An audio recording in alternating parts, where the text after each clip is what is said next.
한국아파트신문 읽어주는 소장 짱조합니다. 오늘은 과태료 대응 노하우 71번 박재순 소장님의 글입니다.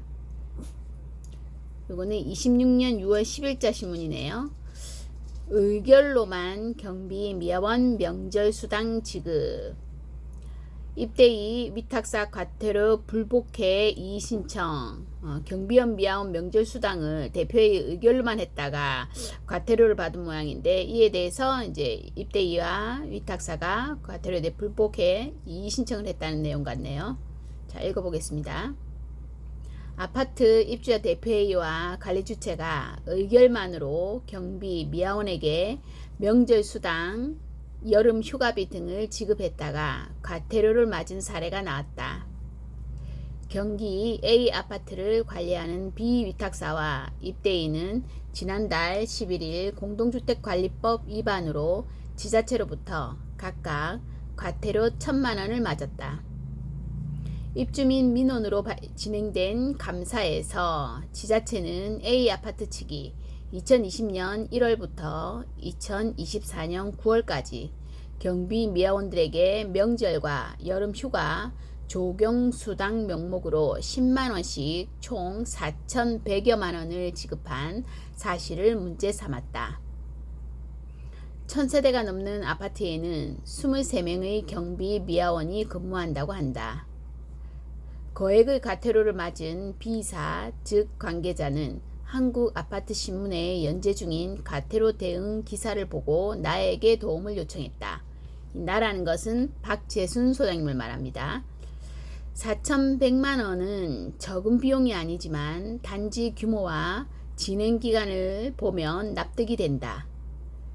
다만 이 같은 지출이 문제 소지가 없으려면 용역 계약서에 해당 비용 지출 근거가 명확히 포함되어 있거나 입주민 동의를 거쳐 관리규약에 명절 경력금, 휴가비 등의 지급 기준을 마련했어야 한다. 두 가지를 얘기하죠. 용역 계약서에 그 내용이 있거나 또는 관리규약이 있어야 된다는 말이죠. 그러나 A 아파트의 경우 이러한 근거 규정 없이 입대의 의결만으로 관련 비용을 집행했다. 입대위와 B사는 지자체의 결정에 불복해 법원에서 과태료 취소를 다투고자 이의신청을 하기로 했다. 이의신청에서 이들은 경비 미화원에게 지급한 비용은 공동택관리 운용상 소외계층에 대한 근무 의욕을 고취하는 마중물 역할을 하는 것이라고 주장했다. 대부분 공동주택에서 명절 여름휴가 및 계약상 명기되어 있지 않은 소소한 업무를 협조했을 때는 비용 지출을 하는 것이 용인돼야 한다는 주장이다. 입대위와 B사는 또 이 사건의 지출은 관리주체가 임의로 비용을 소비하거나 입대위의 의결 없이 집행한 것이 아니다라며 위반 행위가 사회적으로 비난받아야 할 정도로 중대한 사안으로 보기 어렵고 개인적으로 유용한 사실도 없다고 해명했다. 이어 비용이 집행된 기간과 수혜 인원, 단지 규모 등을 고려하면 이를 단순한 용도 외의 집행으로 단정하기 어려운 측면이 있다며 이 같은 사정을 감안해 과태료를 취소해달라고 요청했다. B사에 대한 입대위 측의 탄원서도 함께 제출했다. 현재 입대위와 B사는 법원의 결정을 기다리고 있다. 대부분 공동택에서는 명절 경력금이나 하계 휴가비 등을 어떤 형태로든 지급하고 있다. 현금 지급이 어려운 경우에는 선물 등을 구입해 전달하는 것이 관례처럼 자리 잡은 곳도 적지 않다. 경비원과 미화원은 단지 내 굳은 일을 도맡아 처리하는 것은 물론 때로는 고용 불안까지 감수하며 근무하고 있다.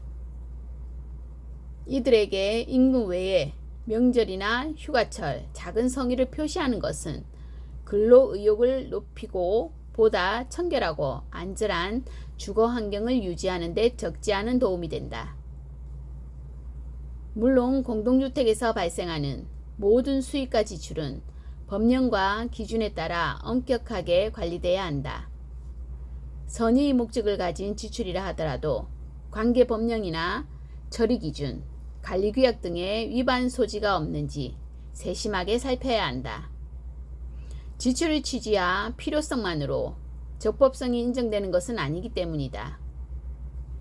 주택관리사는 입주민의 재산을 관리하는 직업인이다. 법령과 기준에 따라 원칙적으로 업무를 처리하여야 하며 입대의의 명확한 근거 없이 지출을 의결할 경우에는 재심의를 요구하는 등 신중하게 대응할 필요가 있다. 오랜 관행이라는 이유만으로 근거 없는 집행이 이루어지고 있지는 않은지 점검해야 할 시점이다. 이 외부 원고 내용은 본지 편집반과 다를 수 있습니다라는 내용도 있네요. 원님 보니까. 자, 이상입니다.